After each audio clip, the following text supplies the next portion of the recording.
Shalom Aleichem, la paracha qu'on lira Be'ezrat Hashem ce Shabbat, elle s'appelle Parashat Balak. La paracha qu'on a lue Shabbat dernier, Chukat, on avait 3 mitzvot. Mais dans notre paracha de ce Shabbat qu'on va lire Be'ezrat Hashem, il n'y a aucune mitzvah. Une parenthèse, même le nom de mon cher Rabbeinu ne figure pas dans la paracha. Je referme la parenthèse. Dans cette paracha, on a 104 psukim. Il y a 100 psukim qui parlent que de Bil'am. Toute la paracha entière, c'est une prophétie de la fin de temps, quand le Mashiach y viendra, Be'ezrat Hashem. Comme ça, il écrit le Rambam, que l'essentiel de la prophétie sur la venue de Mashiach, tu déchiffres dans Parashat Balak. Et j'aimerais faire lier la paracha de ce Shabbat avec 17 Tammuz.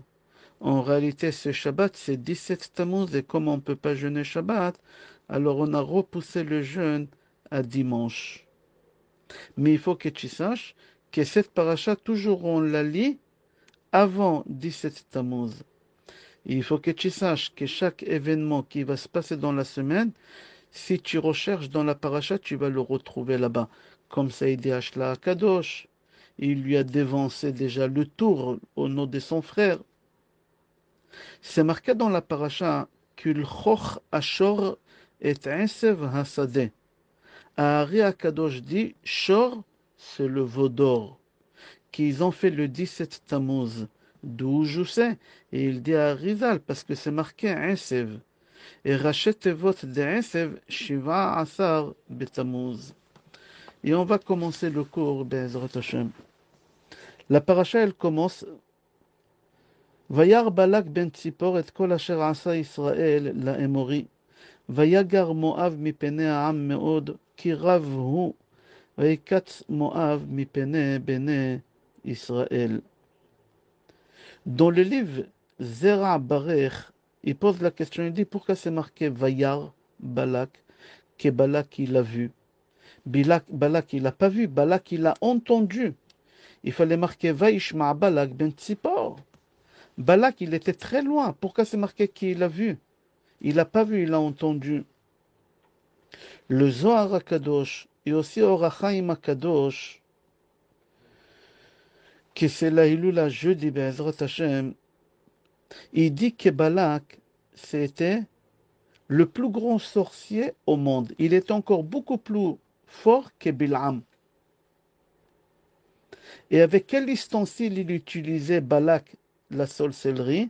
Le Zohar HaKadosh, il utilisait quelque chose qu'on appelle tzipor, un oiseau. En réalité, aujourd'hui, ça s'appelle un drone.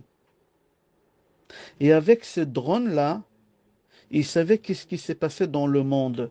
Et c'est pour ça que c'est marqué Ben Tzipor. Et c'est pour ça que c'est marqué aussi Vayar, il a vu. Pas il a entendu, parce qu'en réalité, il a vu en direct avec ce drone-là. Comme ça a dit les Zohar HaKadosh, tu imagines? Le drone, c'est pas une nouveauté que les Israéliens ils ont créée. Déjà, c'est marqué dans la paracha.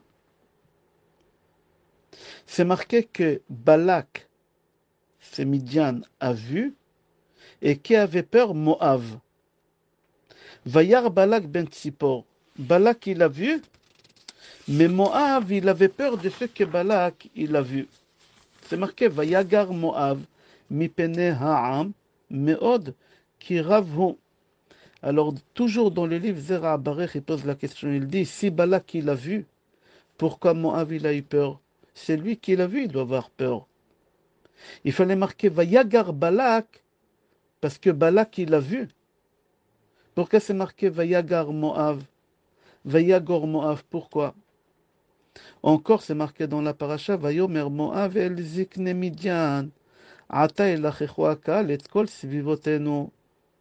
Il pose la question encore, le Zera Barech, et il dit, pourquoi Moab, ils ont parti chercher Midian, qui viennent avec eux faire la guerre contre Israël? Pourquoi? Moab, il est parti chercher Midian, puisque Moab, il était en guerre avec Midian. Ils se haïssaient les deux. Moab et Midian, ils se détestaient. Rashi répond, il dit, parce que Moab et Midian, ils avaient peur des béné Israël. Quand ils ont entendu qu'Israël, ils ont fait à Émori. Alors ils se sont unis, ils ont fait la paix entre eux pour attaquer Béné Israël. L'union fait la force. Rachid dit, pourquoi Moab, ils ont parti demander conseil à Midian? Comment sortir en guerre contre Israël? Rachid répond parce que Midian, il connaissait très très bien mon cher Rabbeinu. Parce que mon cher Rabbeinu, il a grandi à Midian. Et c'est pour ça qu'ils ont parti demander à Midian de où il a la force, ce bonhomme-là, en parlant de Moshe, de gagner les guerres. Ils ont bien connu Moshe parce que Moshe, il a vécu 40 ans à Midian. Et il y a les Midianim, ils répondent aux Moavim, il leur dit que toute la force de Moshe, c'est dans sa bouche. Kocho bepiv. Sa force, elle est dans la bouche avec les prières. Alors Moab, ils ont dit, si sa force, c'est avec des prières, avec la bouche, alors nous, on va ramener quelqu'un qui a aussi la force par la bouche.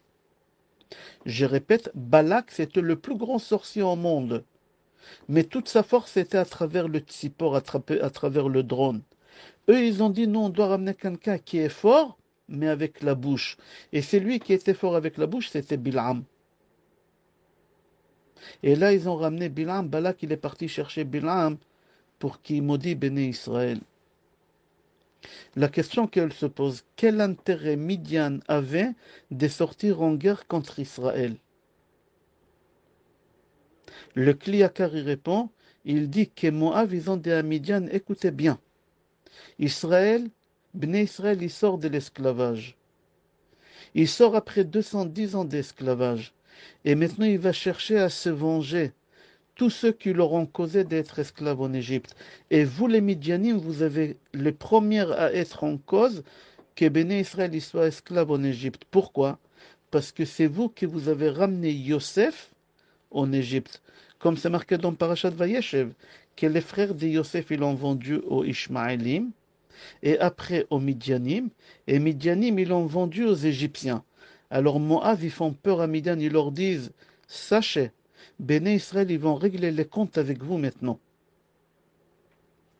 Le Kliakar, il précise, il leur dit qu'il chocha shor. C'est quoi shor? Shor, c'est Yosef. Yosef, on l'appelle Bechor Shoro Hadarlo Vekarnereem Karnav. C'est-à-dire qu'ils leur font peur. Moab, il fait peur à Midian en leur disant, vous avez vendu le taureau, Yosef, en Égypte, et suite à ça, ils ont descendu en esclavage. Maintenant, Bnei Israël, il sort, il va régler le compte avec vous. Balak, il savait très très bien que Bnei Israël, ils vont pas sortir en guerre contre eux. Comment il savait? C'est la simple raison. C'est marqué dans la Torah, dans Sefer Dvarim, chapitre 2, pasuk 9. Al tatsar et Moab ve al tidgar ba milchama. Ni provoque pas Moab et ni sort pas en guerre avec eux. C'est-à-dire qu'Akadosh Baruch Hu, il interdit les béné Israël de sortir en guerre contre Moab et Ammon. Pourquoi? Parce que le Mashiach, il doit sortir de Moab et d'Ammon. C'est qu'Ammon, la femme de Shlomo Melech, elle s'appelait Naama Ammonite. Alors, tant que Naama, elle n'est pas venue au monde, et Ruth, elle n'est pas venue au monde, Hachem, il a interdit les béné Israël de sortir en guerre contre eux. C'est-à-dire que Moab, il savait que béné Israël, ils ne vont pas sortir en guerre contre eux. Mais quand même, Balak, il est parti faire la guerre entre eux. Pourquoi? Parce que Balak, il savait un secret.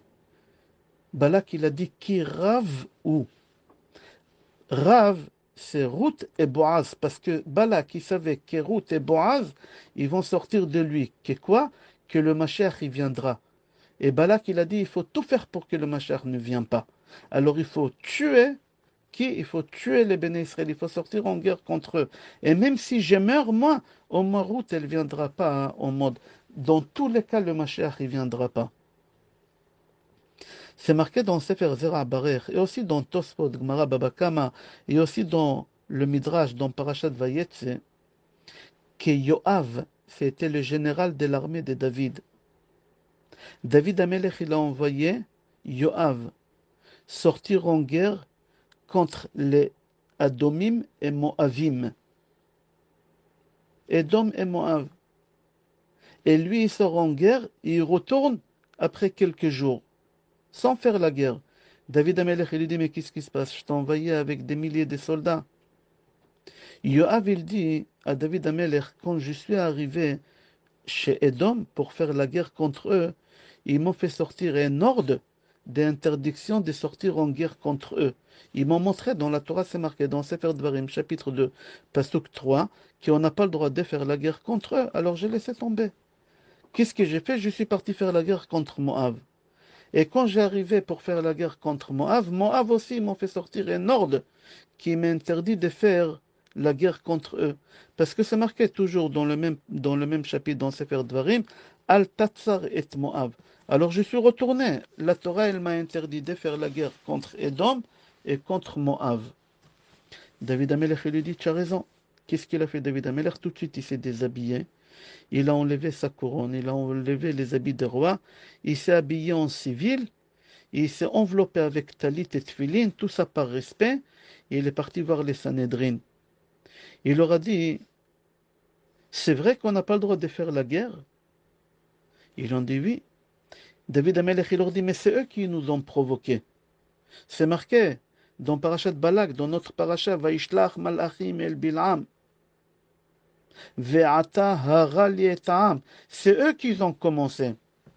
Sanhédrin, ils lui ont dit à David Amelech, tu as raison. Si c'est eux qui ont commencé, ils t'ont provoqué, tu as le droit de te protéger. Tout de suite, David Amelech, il a renvoyé Yoav pour faire la guerre contre Édom et Moab. Et là, il s'est passé un désaccord entre Balak et son peuple. Est-ce qu'on sort en guerre contre Israël ou on ne sort pas en guerre? Ils avaient peur.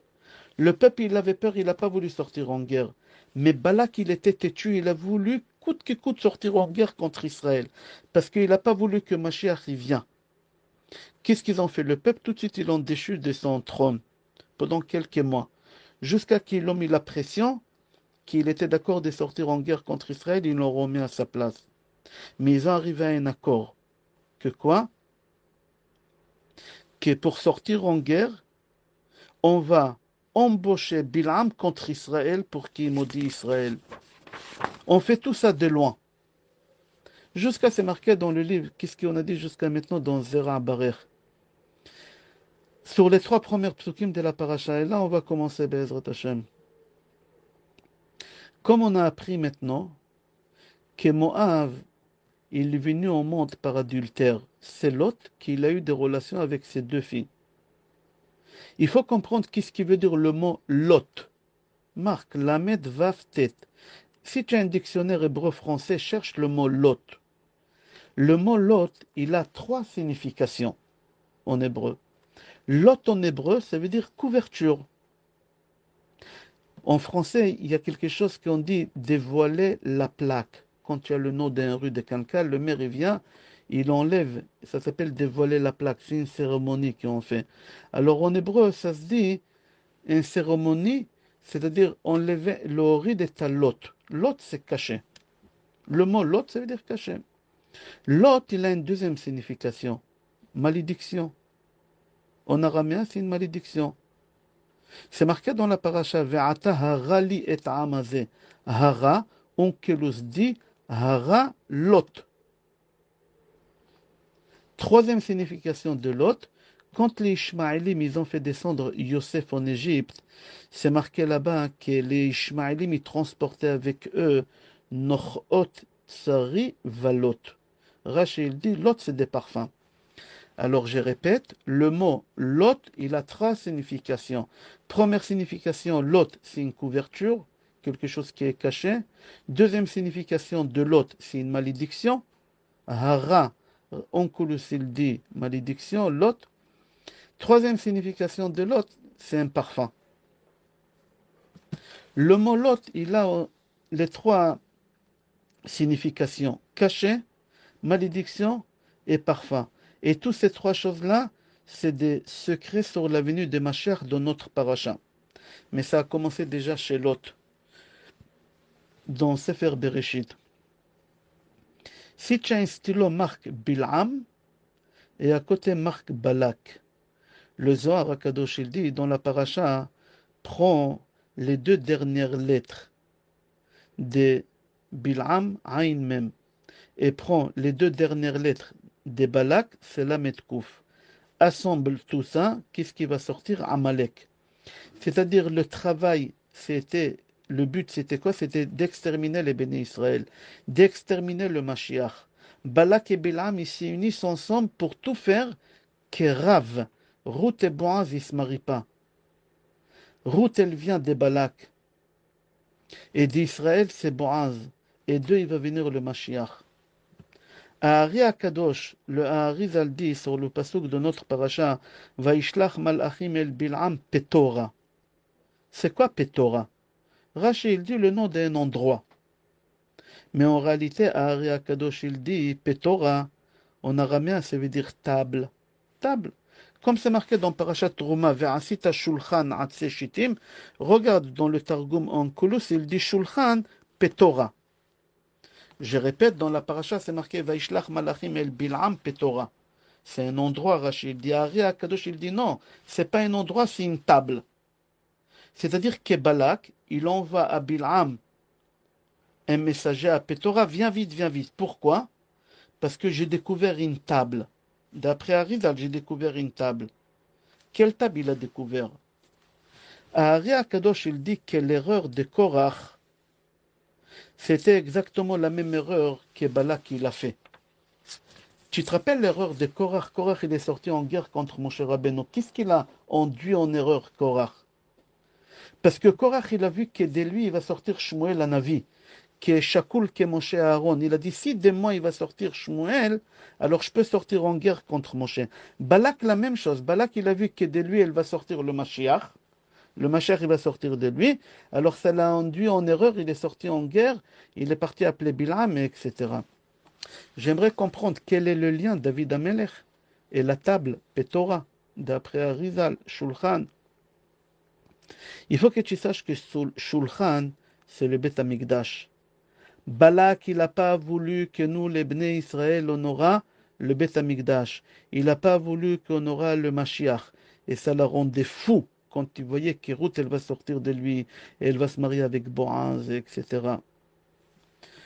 On avance, c'est marqué dans Mishnah Avot, chapitre 4. Amar Rabbi Shimon Bar Yochai, Shlosha Ktarim Hem. Les Bnei Israël, ils ont 3 couronnes. La première couronne, c'est Keter Keona. La deuxième couronne, c'est Keter Malchut. Et la troisième couronne, c'est Keter Torah. Ve Keter Shem Tov Ole al Gabehem.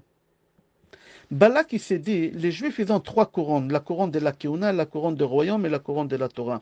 Balak, il s'est dit, la couronne de royaume, il sort de moi. Pourquoi? Parce que de moi, il y a mon fils, il s'appelle Eglon. Eglon, il aura une fille qui s'appelle Ruth. Ruth, elle va se marier avec Boaz, bravo. Et de Ruth et Boaz, il y a Oved, Ishaï, David et Shlomo. Tout le royaume des Béné Israël, il va sortir de moi. C'est-à-dire que moi, j'ai la couronne des royaumes. Il a dit de moi aussi, ils vont sortir le Beth Amikdash. Parce que dans le Beth Amikdash, il y a la Kiouna. Et dans la Kiouna, il y a là-bas, qu'est-ce qu'il y a dans le Beth Amikdash? Il y a l'étape de la loi. Je veux arrêter tout ça, je veux stopper tout ça. Les 3 couronnes, ils sont chez moi.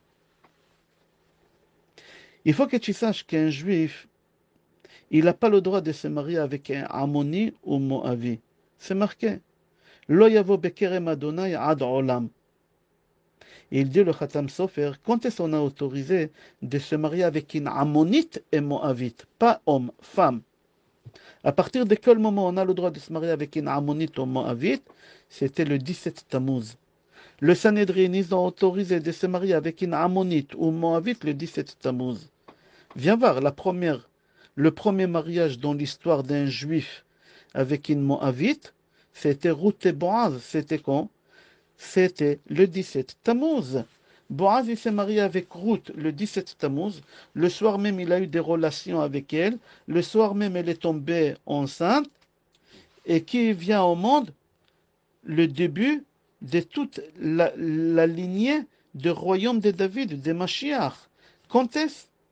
La conception, docteur, c'est ça la conception? Oui, a été faite le 17 Tammuz. Et tout ça, il a vu Balak.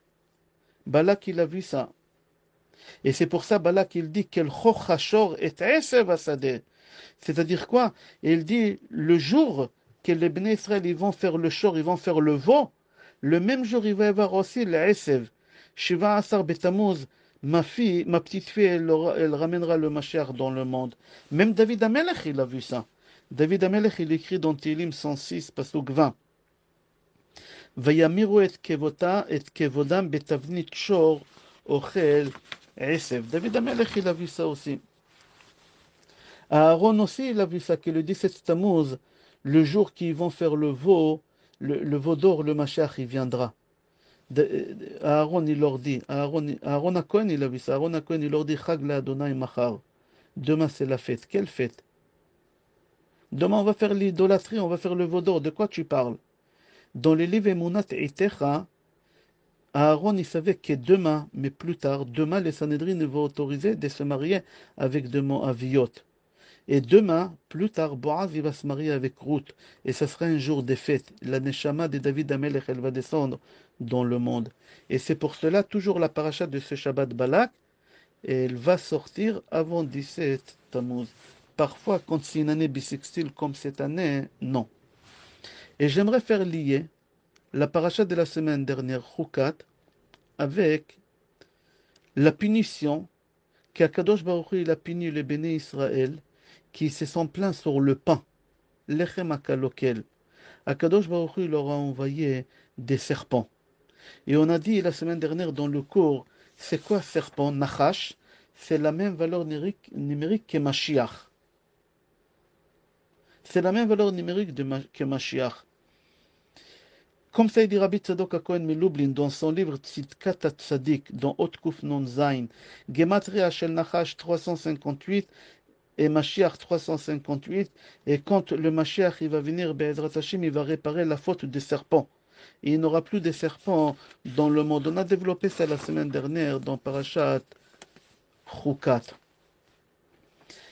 Et dans la Torah, regarde, que Balak, il a utilisé un drone, Tzipor. Mais Bil'am, il a utilisé quoi contre les Béné Israël?